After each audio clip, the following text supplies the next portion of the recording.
Okay, so now we're going to get to here, chapter 12. Have you been waiting? I bet some of you went ahead and read the next chapter, right? I would have. That sounds like something I would do to find out what is going to happen. Okay, so let's hear what happens in chapter 12. Extremely happy Hook. The pirate attack was a complete surprise. Hook had broken all of the rules the pirates and the Indians normally followed when they fought. He attacked in neither the time nor the place that was allowed. When it was over, almost all of the Indians were injured. Only Tiger Lily managed to escape unharmed. Finished with the Indians, the pirates still could not rest. It was, after all, not the Indians they had come for. The Indians were just bees to be smoked out so they could get to the honey.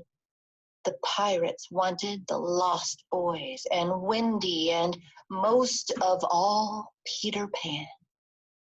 Peter was an awfully small boy to inspire such a big hatred in Hook, even if he had thrown Hook's hand to the crocodile.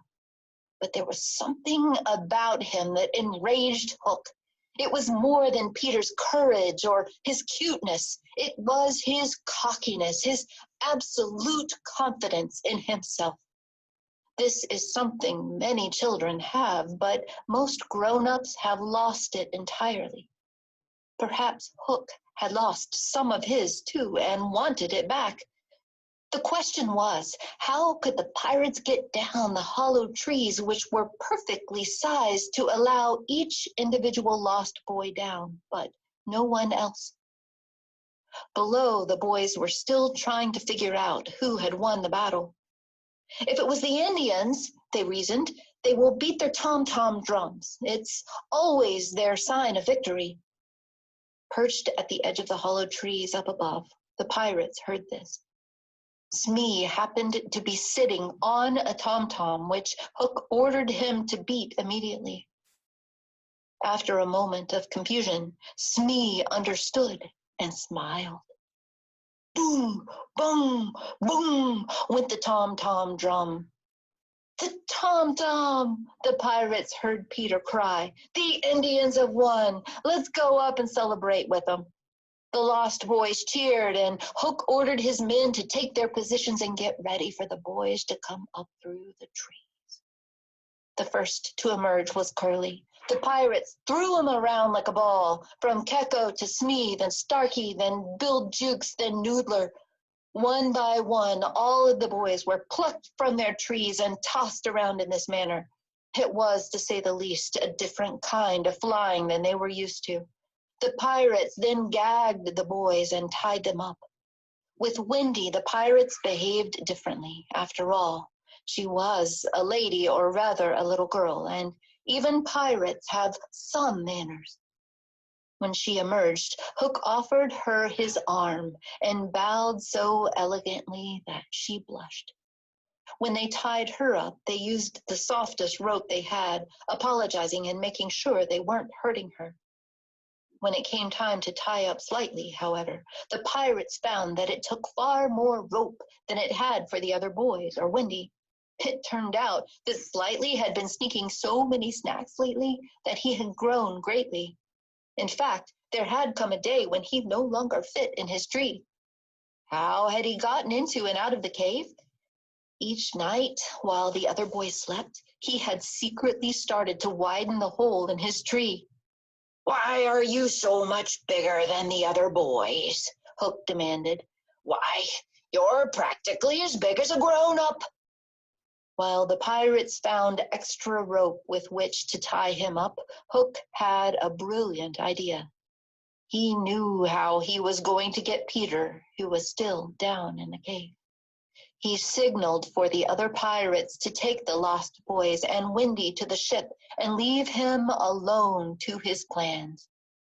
Tiptoeing over to Slightly's tree, Hook saw that it was now wide enough to let him through. He listened for any sound from down below, but all was quiet. Was Peter asleep? Was he waiting at the bottom of the tree with his dagger in his hand? The only way to find out was to try. Hook took a deep breath, stepped into the tree, and let himself fall.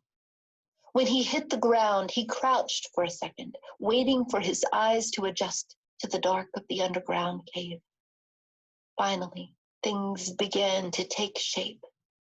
In the corner, he saw the great bed, and on it, Peter sleeping. For once, Peter wasn't pretending. He was unaware of what was happening above. He believed the Indians had won the battle and that the lost boys had gone up to celebrate with them. He was happy for the Indians, but the lost boys were going to leave him, and Peter didn't feel like celebrating. Oh, he had pretended not to care, but he was very sad. And when he got sad, he got sleepy. Today he was so sleepy that he didn't even dream. It was in this sad, deep, dreamless sleep that Hook found Peter. As he stood over the bed and looked down, Hook felt slightly sorry for the boy. After all, Peter was only a child, and Hook wasn't completely evil. But then Peter smiled in his sleep. Perhaps he was dreaming something after all, and that smile seemed so arrogant it made Hook angry all over again. Hook saw a glass of water on Peter's night table and knew exactly what to do. In case he should ever be captured, Hook always carried a small bottle of poison with him. Taking it out of his pocket now, he added a few drops to Peter's water. Peter would wake up, take a sip, and fall to the ground dead. With one last satisfied look, Hook climbed back up Slightly's tree. Once above ground, Hook tilted his captain's hat at a fashionable angle, wound his dark cloak dramatically around himself, and stole away through the forest. Chapter 13, Carried Off. Oh my goodness. So that was pretty shocking, huh? All right, well, next week you get to hear what happens next. It's okay if you read ahead, and again, it's okay if you're a little bit behind this. I'm just trying to make sure that you get all the recordings so that you can read them and listen to them at your own pace. Make sure you do answer the comprehension questions though, so that you don't get lost in each chapter, so you know what's going on. All right, guys, bye-bye.